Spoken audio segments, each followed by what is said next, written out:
कुछ समय पहले की बात है। हरिपुर गांव में मोटू नाम का लड़का रहता था जो अपने भाई पतलू के साथ रहता था। दोनों अपनी जिंदगी हंसी खुशी जी रहे थे कि एक दिन मोटू को अपने काम से बाहर जाना पड़ रहा था। तो मोटू पतलू से बोलता है, पतलू मैं कल सुबह जल्दी चला जाऊंगा। एक बहुत बड़ी कॉन्ट्रैक्ट हाथ में लगी है, बस उसी कॉन्ट्रैक्ट को फाइनल करके आना है और वहाँ से आते टाइम तुम्हारे लिए एक बहुत अच्छी ड्रेस लेकर आऊंगा। यह तो बहुत अच्छी बात है मोटू, कल मैं तुम्हारी सारी तैयारी कर दूंगा। तुम अपना ध्यान रखना मोटू वहाँ, और अब तुम जल्दी से सो जाओ, फिर सुबह उठना भी तो है और मुझे तुम्हारा सामान पैक करना है। सुबह होते ही मोटू काम के लिए चला गया। इसी तरह कुछ हफ्ते बीत गए। एक दिन मोटू का कॉल आया।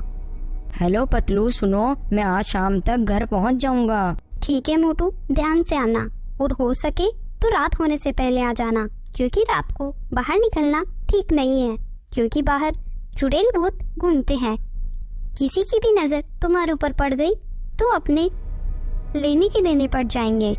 फिर मोटू बोलता है, हाँ पतलू, तुम चिंता मत करो, मैं रात होने से पहले आ जाऊंगा। और अब तुम फोन रखो, मुझे बाकी आने की तैयारियां भी करनी है।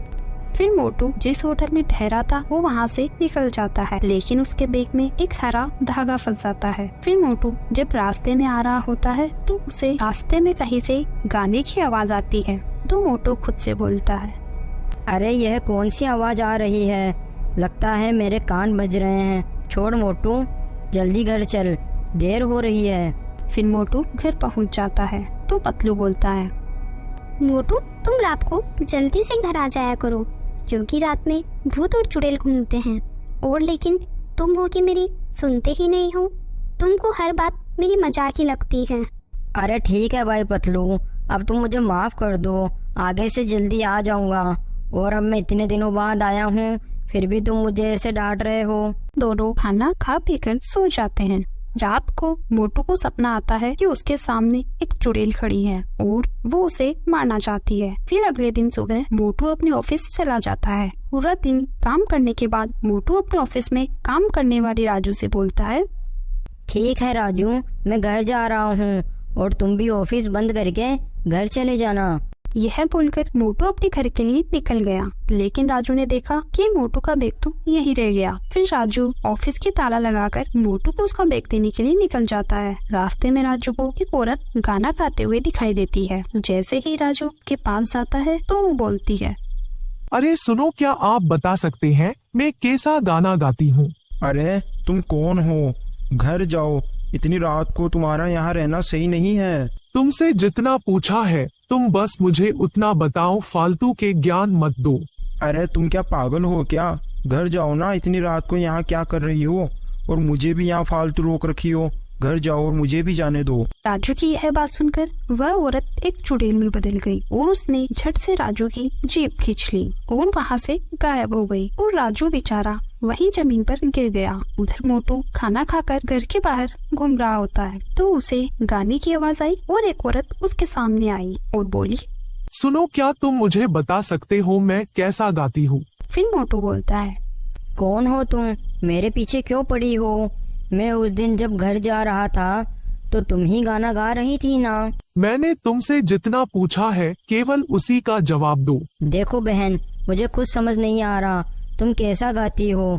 तुम यहाँ से चली जाओ और मुझे समझ नहीं आ रहा कि तुम मेरे पीछे क्यों पड़ी हो। अच्छा, तुझे नहीं पता कि मैं तेरे पीछे क्यों पड़ी हूँ? तू खुद ही तो मुझे तेरे साथ लाया है और अब मुझे यहाँ से जाने को कह रहा है। तू जिस होटल में ठहरा था ना, वो मेरा कमरा था। मेरे कमरे में से मेरा एक धागा तू तेरे साथ ले आया। जब तक वो धागा तेरे साथ है, जब तक मैं भी तेरे साथ हूँ।